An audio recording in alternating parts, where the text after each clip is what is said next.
আপনাদের মতো যারা আছেন, যারা হচ্ছেন এলিট ব্রিড, আপনারা কোন মুখে আমাদেরকে ব্লাডি সিটিজেন বলে কোন মুখে আবার হচ্ছে গরিবদের কাছে ভোট চাইতে যাবেন? আপনারা নির্বাচনের আগে ইস্ত্রি করা পাঞ্জাবি আর বড় টুপি পরে একদম ইরি খেতে নেমে যান। এই মানুষ এই হিপোক্রেসি এখন এগুলা বুঝে।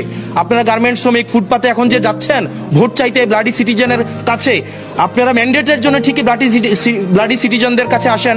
রাস্তার মধ্যে রক্ত দেয় ব্লাডি সিটিজেনরা।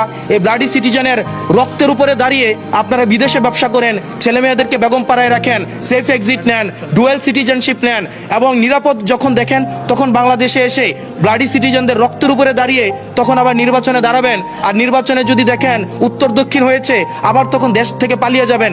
এই ধরনের বাংলাদেশ আমরা 24 পরবর্তী সময়ে আমরা এই বাংলাদেশ দেখতে চাই না।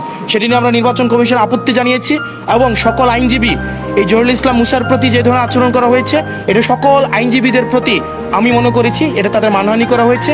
এবং কমিশনের মধ্যেই সকল পক্ষের আইনজীবী, শুধুমাত্র যে জহিরুল ইসলাম মুসা না, সকল পক্ষের আইনজীবী, এখানে বিএনপি পন্থী বা অন্যান্য যেই আইনজীবীরা ছিলেন সবাই সেটা এই আব্দুল আওয়াল মিন্টুর আচরণে আহত হয়েছেন এবং তারাও সেখানে ইনস্ট্যান্ট তারা প্রতিবাদ জানিয়েছেন। এখন